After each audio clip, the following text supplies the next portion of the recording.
period today because you are at the student musician and student reader period. Congratulations. That's exciting. Yeah, give it up for that. There are so many wonderful acts that you'll be able to see in these about 45 minutes, so we're going to get started. First thing I want to do is let's give a big thank you to our boosters. If you have a family member that is a booster, make sure to give them a big thank you. Let's give them some applause right now, too. Amazing.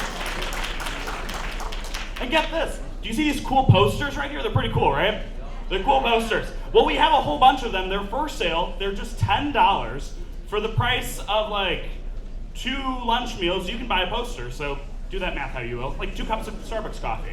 And the other thing, we also have buttons that you can buy up here as well. After the performances, come up and give the performers accolades, all of those good things. So, I won't keep talking because you all didn't come to see me, and that's okay. But up first, I would like to welcome up Manas Gandhi. Hey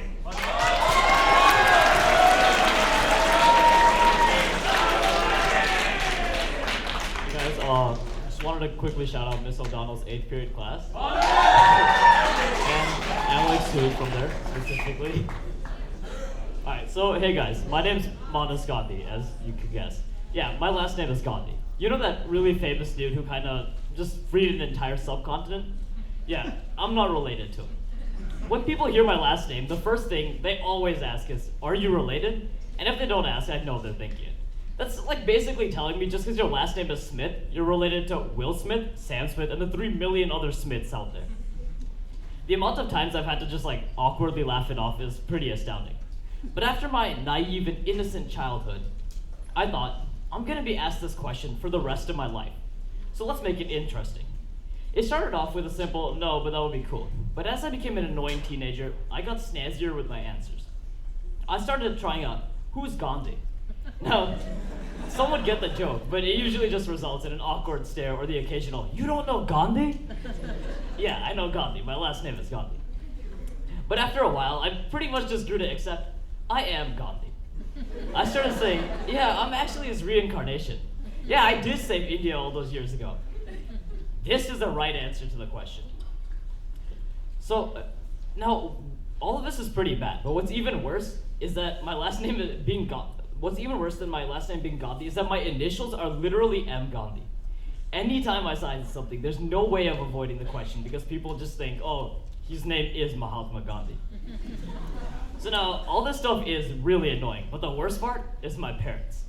The constant nagging of, live up to your last name. You should be so proud to be a Gandhi. It's probably the worst part for me, honestly. In fact, literally just yesterday when I was telling my mom about this, she said, bring respect to the name. Don't completely defile it. He's the face of India. So, in the interest of abiding by my mom's wishes and not completely tarnishing the name, here's some plus sides of being a Gandhi. My 8th grade Spanish teacher could never really pronounce my first name because that's how half the Indian names usually work. So instead of bearing through butchering my name each and every time she wanted to talk to me, she just called me Gandhi and tried her best to never talk to me again. Sorry, I have to flip the page here. And it's also kind of useful in debates sometimes. So we have to give a speech to get voted as 2nd or 3rd place. And believe it or not, like, it's not the best debater. It's really just the funniest speech. So mine is just, yeah, I'm not related to being Mahatma Gandhi, but he did save India, so I'm gonna save this debate. It's pretty dumb, but you'd be surprised at how well it works. So yeah, it's, I guess, a pretty cool name in general. Mom, I did bring some respect to it. So being a Gandhi is pretty cool, I guess, but it can also be a big struggle for someone like me. Mahatma Gandhi out.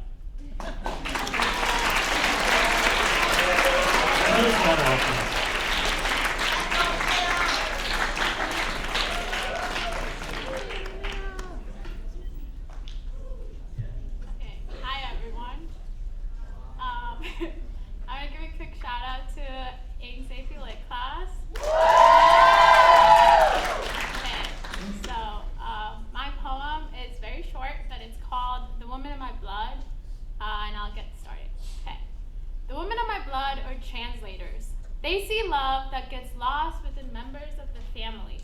Their tongues alter between languages like they alter between borders. The women of my blood make homes, homes that were once houses. Homes with a part of them in every corner. Homes their children feel the safest in. The women of my blood love chai, warm, spicy masala chai, poured into tiny steel glasses, sipped with care as they oversee generations they have created. The women of my blood provide for their children, provide for themselves and for other women. The women of my blood long for dreams they have dreamt and for the one they haven't, long for lives they couldn't live and for the one they could. The women of my blood cook, they own their kitchens, they create their recipes, and they serve villages.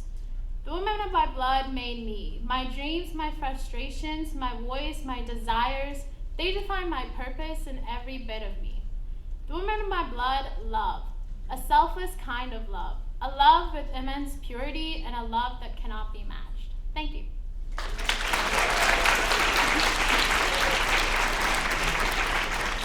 Next up is Katie Larson.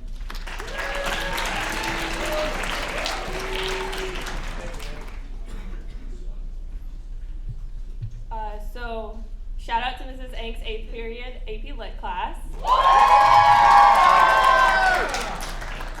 And I'd like to start off by saying this piece is completely fictional. Keep that in mind as I read. Right. Hi, I'm Elizabeth Atwood and I'm not guilty. I understand if you don't believe me. After all, they found my fingerprints and DNA at the scene of the crime, but I swear to you I am being framed. I'm not a murderer. I'm a kindergarten teacher. I run bingo night at the senior home and I've never said anything bad about anyone behind their back. My heart races at the sight of a gun. I'm too terrified to even hold one, let alone do what they say I did. His name was John. I'd never met him before. They told me he was a fireman. He had a baby girl, too. I bet he loved her with all of his heart. He didn't deserve what happened to him. No one deserves what happened to him. And his family, oh God, his family. I can't imagine the pain of losing someone so suddenly without any explanation as to why. After they arrested me, I saw his family come into the station. A woman who I assumed was his mother was sobbing. We made eye contact and she looked at me with so much hatred in her eyes. She screamed that I was a monster, and I wanted to yell back that I'm not the person who did this horrid thing. The real killer is still out there. But instead, I just sat there.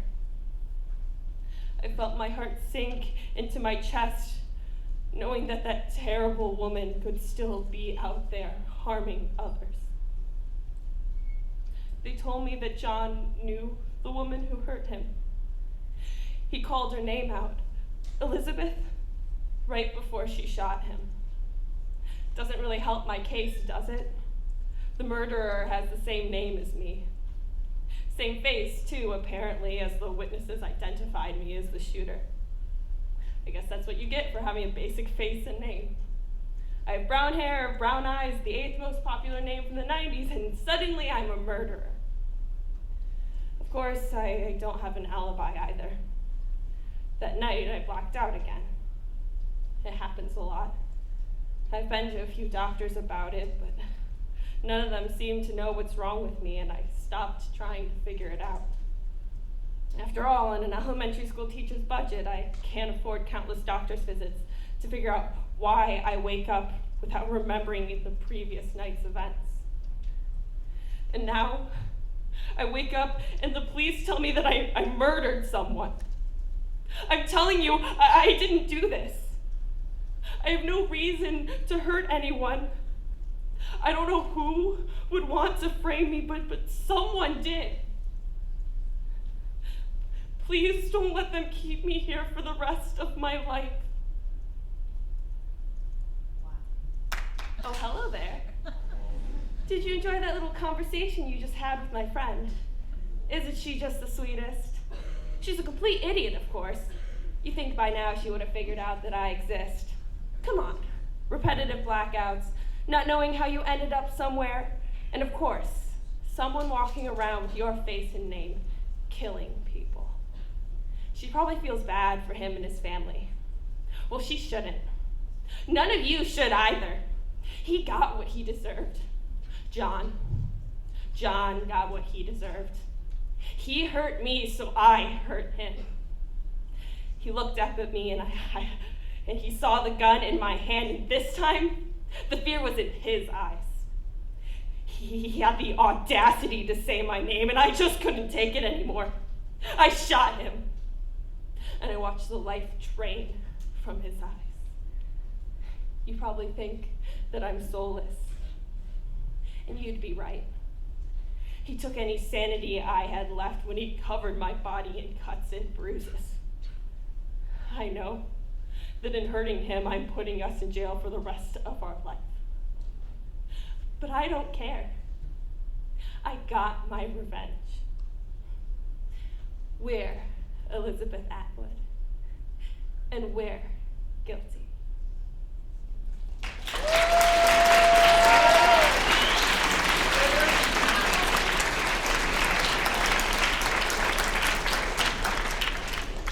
Next up, we have Isa Kopak.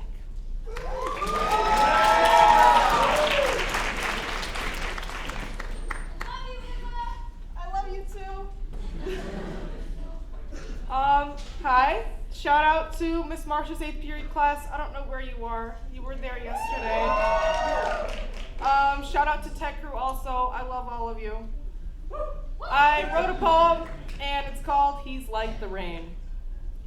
I see it in his eyes when he looks up at the stars. There aren't even that many in the sky. There are never very many where we live, yet he still looks to them in admiration, and I wish he knew that I look to him in the same way. I watch as droplets of rain collide and trickle down the windshield as I trace patterns on the back of his hand with my thumb, and I wonder if the rain knows how much power and beauty it holds. It's graceful and unapologetic and filled with so much warmth and life. It paints the world with what it has, unaware that its palette has all the right colors, and it's so willing to give everything it can, for it knows what it's like to have nothing. It's beautiful when you feel grounded to someone without the weight of being tied down. Holding hands has always seemed so nerve-wracking to me, yet with him, I feel free. I'm hanging in the air after jumping out of a swing. Time passes way too fast, but still so slow, and I will never hit the ground. We're like two little flakes in a snow globe, watching the world flip and spin and dance, watching each other do the same. Just being around him makes me happy. Like that feeling you get when you put sprinkles on an ice cream sundae, or when you're eating spaghetti and you get just the right amount of pasta on your fork.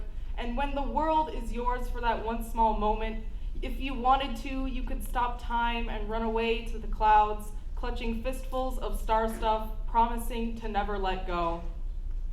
As the days fly by, I wonder what'll happen when the time finally comes to kiss his face for the last time and wish him well, because he's got places to go, people to meet, pianos to play, music to write, and endless dreary days to make brighter. And who knows what the future might bring?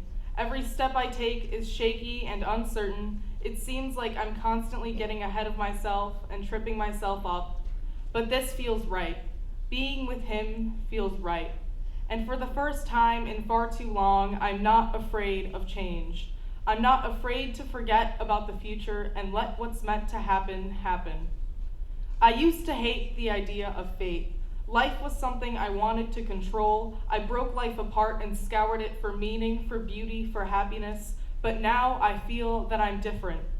I'd much rather sit back and let life come and go as it pleases, let people wander into and out of my world, and I won't interfere as they add strokes of color onto the canvas that lies before me. I'll stand back and watch their paint drip and pool. I'll marvel at the beautiful moments they share with me and do my best to give them something beautiful in return.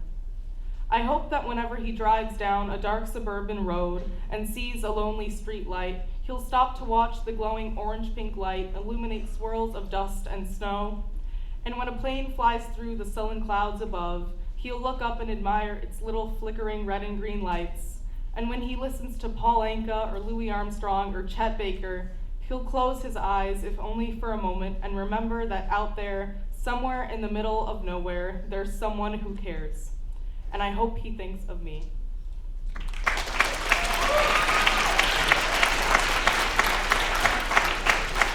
Thank you. Up next is Zach McCarthy.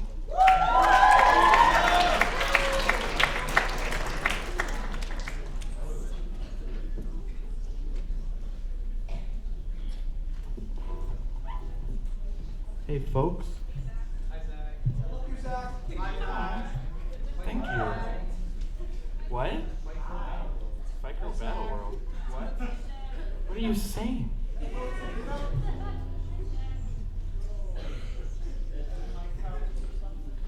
Are you having mic problems or something, guy? Okay, so this is an original song I wrote because I'm at Writers Week. I'm gonna play it. Oh, should we do a little sound check first? Oh, there's my guitar pick. It's on my guitar. There we go.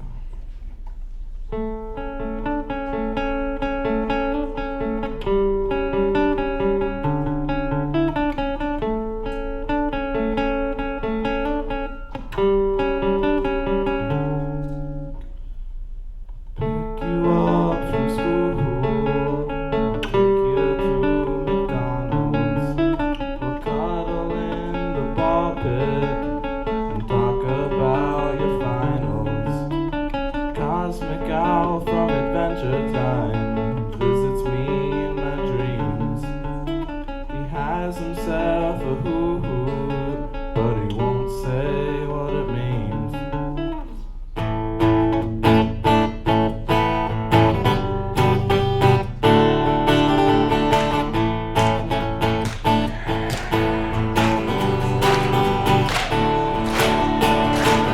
Keep quiet, save your thought for a song. Keep quiet, save your thoughts for a song. Keep quiet, save your thoughts for a song. Keep quiet, keep quiet, keep quiet, unless you're singing along. Keep quiet, unless you're singing along. Keep quiet, unless you're singing along. Keep quiet, keep quiet.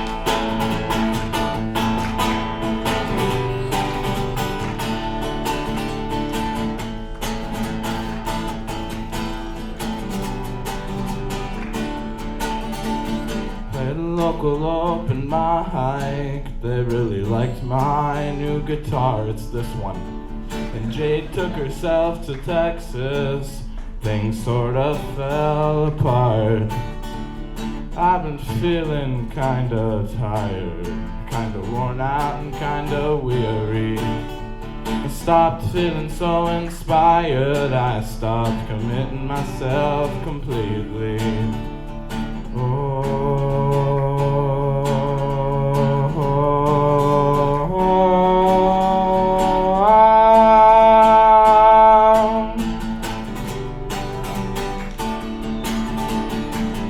Keep quiet, save your thoughts for a song. Keep quiet, save your thoughts for a song. Keep quiet, clap along to the song. Keep quiet, keep quiet.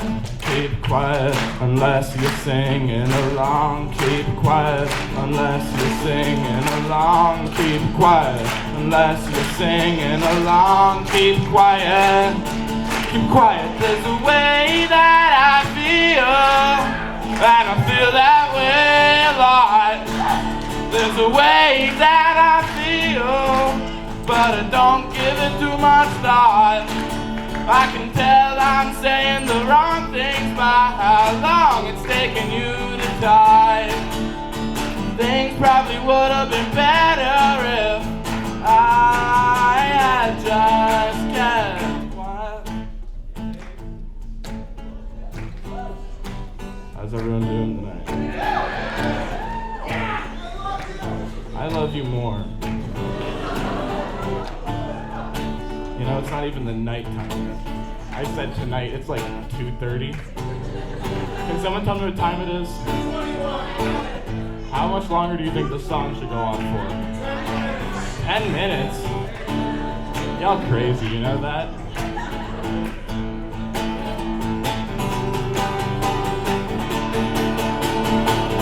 Keep quiet, save your thoughts for a song. Keep quiet, save your thoughts for a song. Keep quiet, save your thoughts for a song. Keep quiet, keep quiet. Keep quiet unless you're singing along. Keep quiet unless you're singing along. Keep quiet unless you're singing along. Keep quiet with the whole world on fire. There's not much left to extinguish. And with all the similar personalities, there's not a whole lot to distinguish. I can tell I'm saying the wrong things by how long it's taking you to type. Things probably would have been better if I had just kept quiet. Nice flashlight. I had just kept quiet. I had just kept.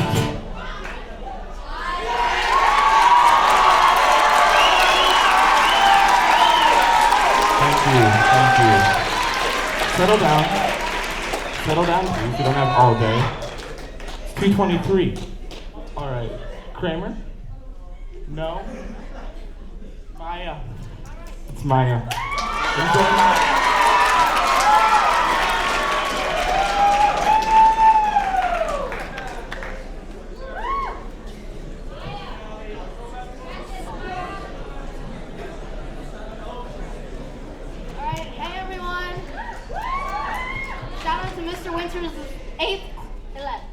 Eighth period class.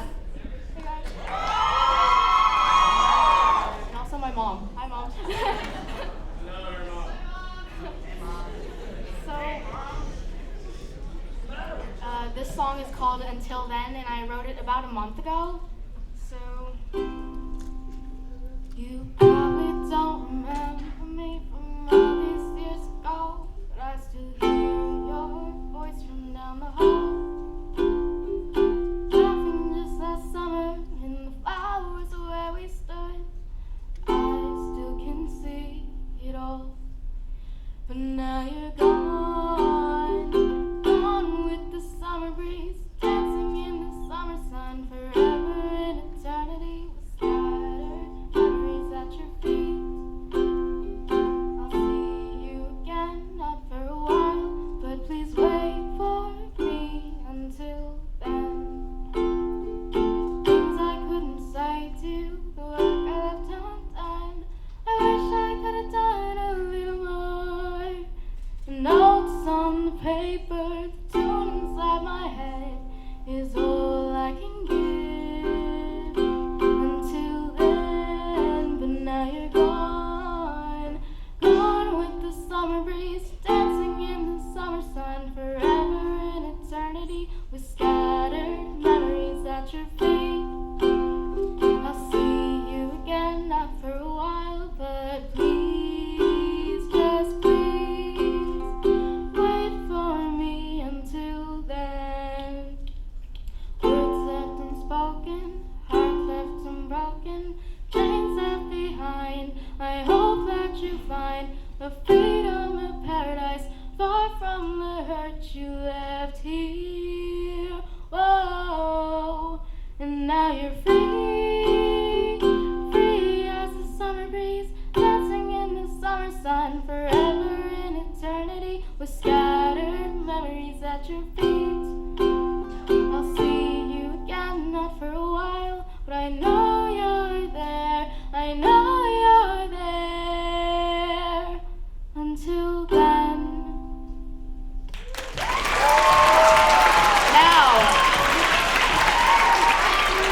Now, with no more delay, everyone, please welcome Kramer to the mic.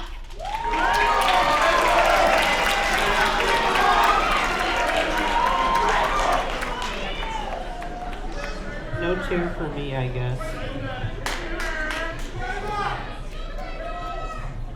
Hi guys. My name is Kramer, in case you couldn't tell. Shout out to Writers Week and all my friends that are here, and also the people who decided to put my name as Kramer just there. That was pretty nice. I like that. Just a quick sound check real quick. I'm going to use that now forever. Alright, this song is called Life in a Foxhole. It's on my third album called Animals. And the idea behind this, kramer.bandcamp.com. Anyways, so the idea behind this song was that it was written right around the time of Mother's Day, and I was just feeling very excited for the summer that was up to come.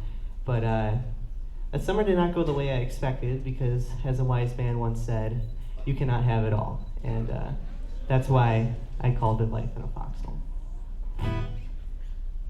3, 2, 1.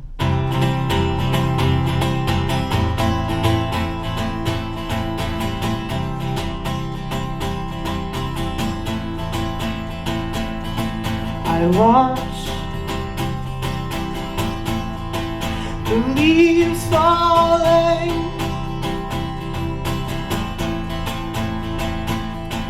the birds see my stare, and I wish I could be just like them. I wish to see another day. Ha ha ha. Oh, oh, oh. I miss you.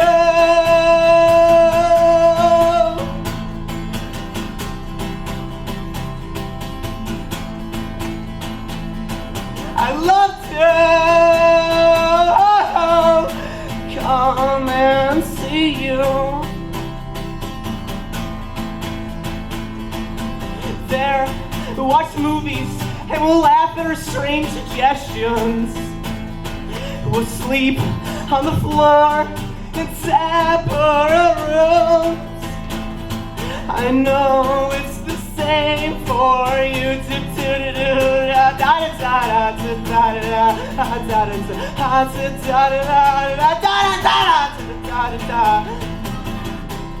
I feel comfortable saying, I feel comfortable saying, you're beautiful, and I love you.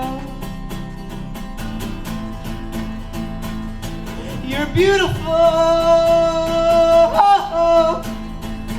and I love you. Goddamn.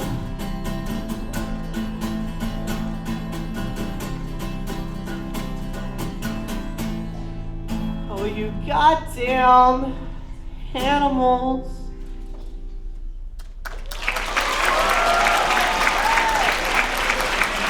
Thank you very much. Next up is Denise Carlson.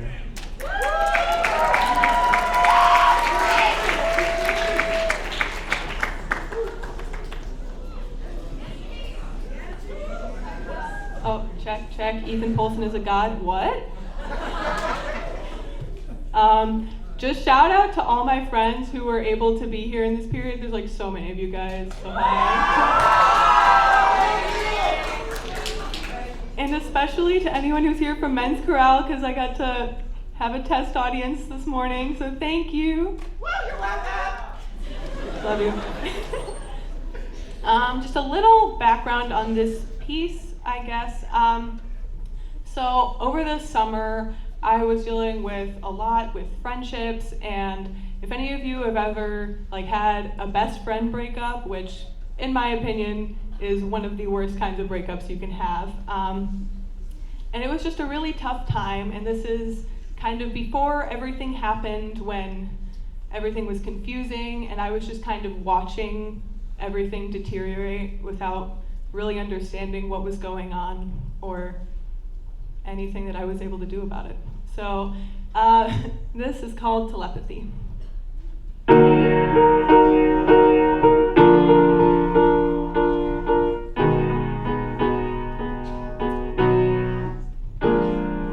You used to be an open book. I could tell with just one look what you were thinking. Now you don't tell me anything, and our love is dwindling. I'm caught in a storm. I don't know where you've been or what you've been doing, and why you're not listening. Come back to me. I'm standing here beside you, trying to find you, trying to find you. You're here physically but not mentally. I wish we had telepathy and I could see where your mind's gone. You never hear a word I say, pretending that you're listening when really you don't care. You hardly ever talk to me. You won't even look my way. It's like I'm not even there. I don't know where you've been or what you've been doing, and why you're not listening. Come back to me. I'm standing here beside you, trying to find you, trying to find you. You're here physically but not mentally. I wish we had telepathy and I could see where your mind's gone. Oh, I've been reaching out to you to find some clarity, but I guess that you're already too far gone. I've been so lost, drowning in all of my insanity, and I've been trying to help myself, but you're my therapy. And now I'm trying to find you, trying to find you. 'Cause we're here physically but not mentally. Wish we had telepathy and I could see where your mind's gone.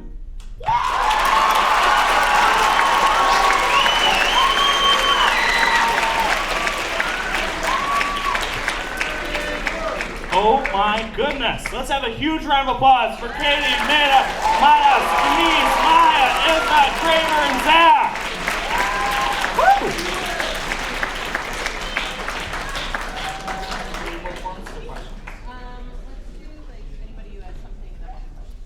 Perfect. All right.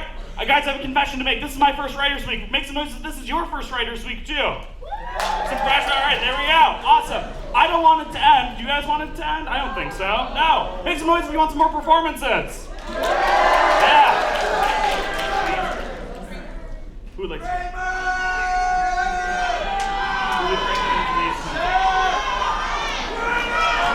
All right, let's welcome Kramer back. Hi guys, I'm back. So another Kramer check going on. Oh, thank you. Yeah, Felix is a name that I prefer. Anyways, so this song is the first track on my 4th album, Kramer.bandcamp.com. It's called Worst Ever, and I really hope you don't attribute a name to this song. Kramer.bandcamp.com. All right.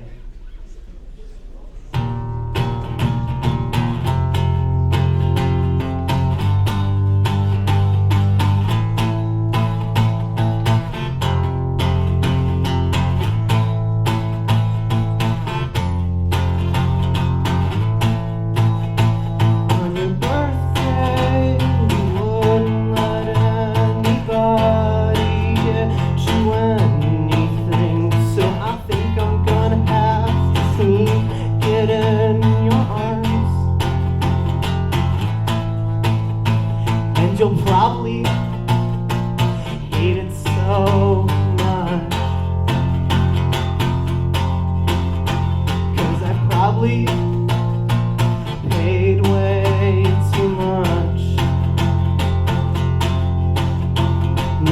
don't expect you to say very much. Just please don't say was the worst birthday ever. I took myself down to the lake where we once played and dug our feet right down and into the sand.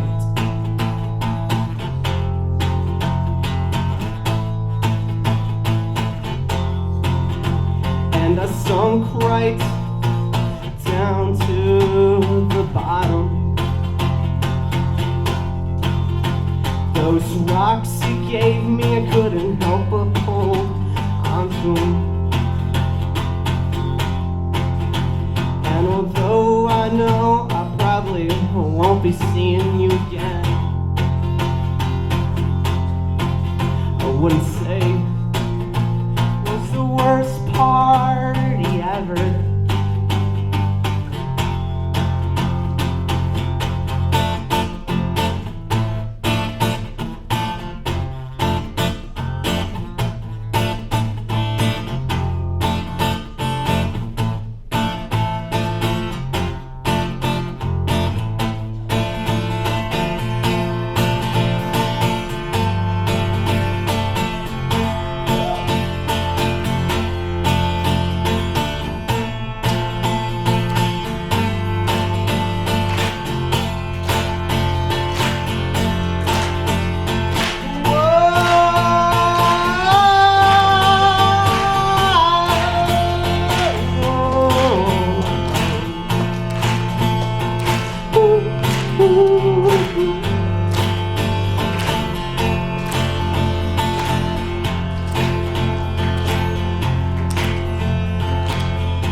So I ask you now, please don't go out to the rocks and into the cold, cold, dark snow.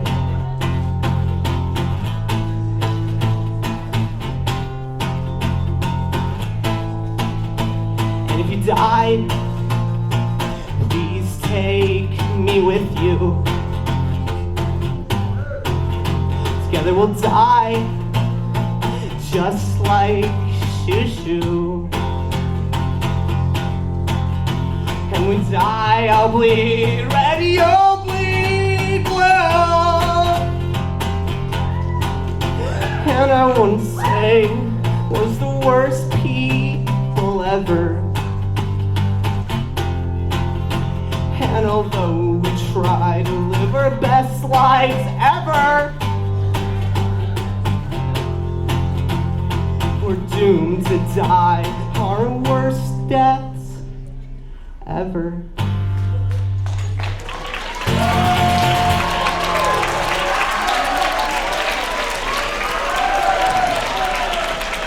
Thank you very much. Kramer.bandcamp.com. Bye-bye.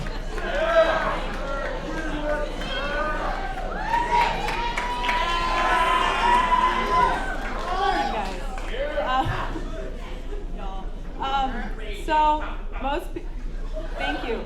So most people that know me know that I'm like super involved in music, in case you couldn't tell.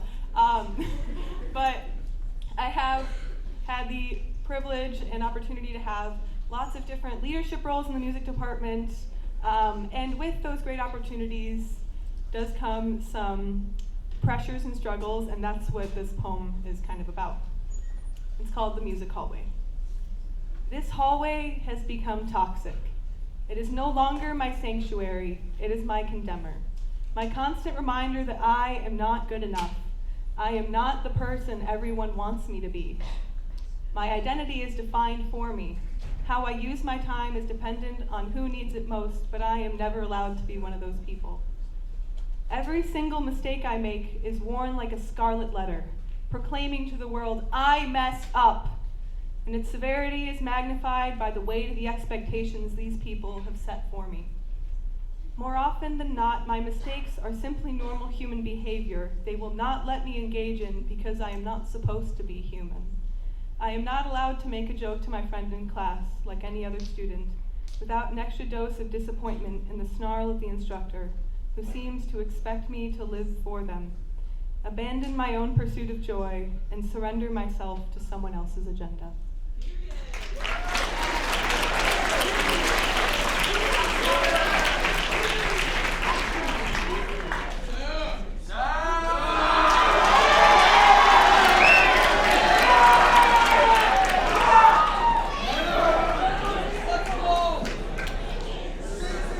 Too short again. Thank you, I like the shoes. I'm not gonna play Kramer. What? What? Okay. This one's gonna run to the bell, so just leave when the bell goes. You don't have to hear the rest of the song.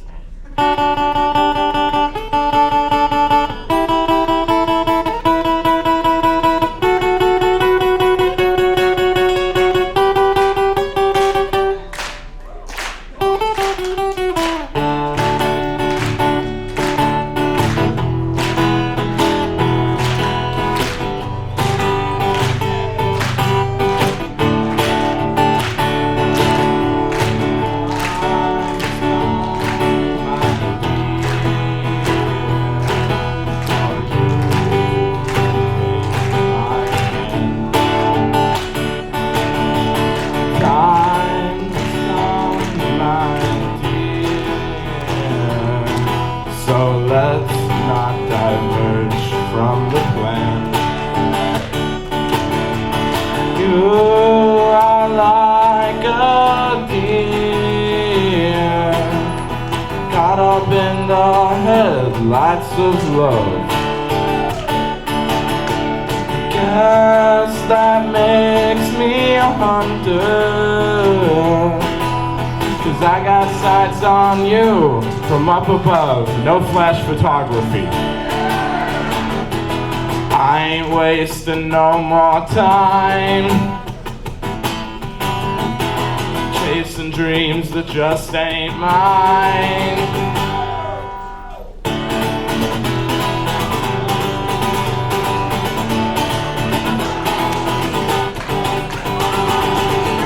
All you are is just a filthy animal, and all I am is just a filthy animal, and we're all leaving the auditorium now.